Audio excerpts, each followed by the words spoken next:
the shop and I was asked why are welders frowned on the job site, because a lot of times welders get out of school and they get to the job site or they get to their first job and they start working and they have a hard time.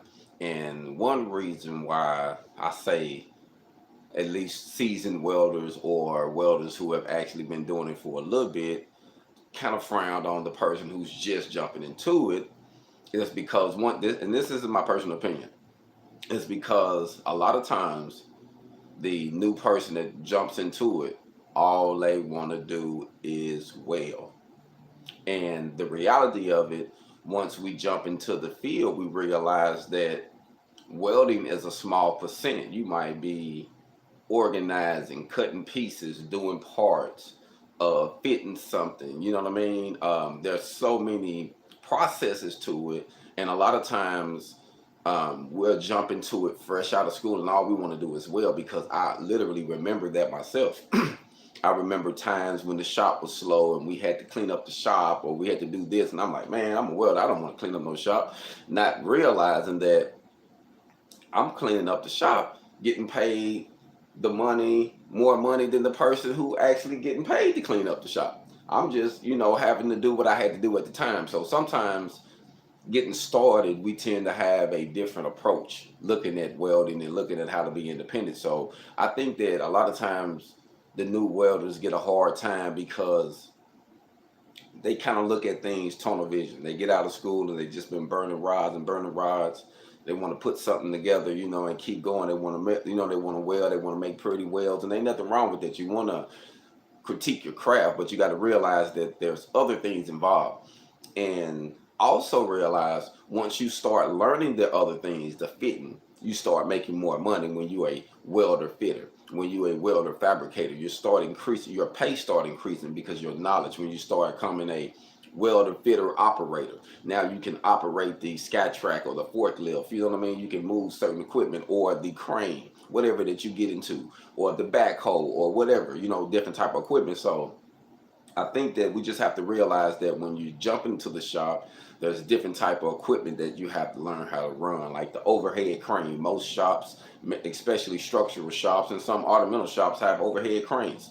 That way they can flip different railings or flip different staircases or whatever that they're building. So I think that we have to keep an open mind once we're getting out of school, once we're getting out of our courses and classes and jumping into the field. Be realistic and be open-minded that you want to learn more than you want to learn and do more than just welding. You want to weld, but you got to realize sometimes welding is going to be the last thing you do after you do everything else, and it got to be done right. But you have some preparation that you have to do. So I think that some seasoned welders and some old heads, as we call them in the field, they tend to look down on the younger ones coming through. Not only that they're young and um, more passionate or might take their job or something, because some of them feel that way. Some of them feel like, oh man, this dude might be trying to come take my job, and then some of them don't. Some of them just feel like, you know what, all he want to do is this. He don't want to learn nothing else. We just gonna put him on this there. You know what I mean? So sometimes it's the attitude and the way we look at it when we step into it. So I would say personally, learn more than just welding. Be a great welder. Be good at laying a bead in all positions. If you want to be a combination of welder, do it in all, TIG, MIG, and stick. If you just want to do stick, do stick. If you want to do MIG, do TIG, do TIG. Whatever you want to do, become good at it, but also be flexible to know that there's other things involved. Reading the tape measure, fitting, learning how to fabricate, learning how to build your own products. And that's why I always say products over talent, because you want to get talented in the welding, and then you want to start thinking outside the box. Maybe it's something that you like.